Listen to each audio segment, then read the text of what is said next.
éternel.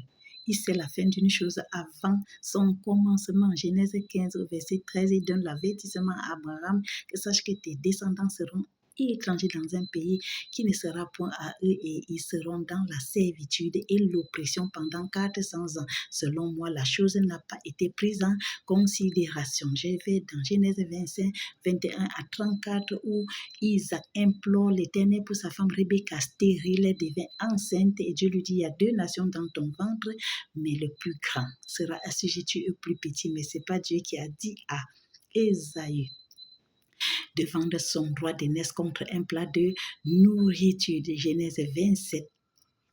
Ce que Isaac devait dire en secret à son fils Ésaü, il a dit à haute voix. Rebecca a profité pour détourner la bénédiction d'Ésaü pour Jacob, verset 41 à 45. Ésaü a promis la mort à Jacob. Et elle a aussi trouvé bon de le faire partir à Padan-Aram dans Mésopotamie chez son frère pour se cacher.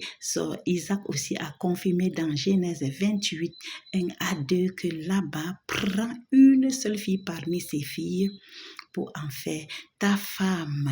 Et arrivé là-bas, ce n'est pas Dieu qui a dit à Laban de donner Léa à la place de Rachel que Jacob a aimé. Ce n'est pas aussi Dieu qui a dit à Jacob de faire encore cette année pour Rachel ou de prendre leurs 2 servantes pour femme. Gloire à Dieu, il a formé les 12 tribus d'Israël. Alors dans Genèse 31, Dieu lui dit, retourne dans ton pays d'origine, le pays de tes pères. Alors au chapitre 34, dans leur colère, Siméon et Lévi ont détruit, exterminé tout un peuple à cause de la colère à Sichem. Chapitre 37, les frères de Joseph l'ont vendu pour l'Égypte. Genèse 42, à partir du verset 5, la même famine qui avait frappé Abraham et Isaac a frappé Jacob. Et il a envoyé ses fils en Égypte pour chercher le blé. De là, il a été invité par son fils Joseph.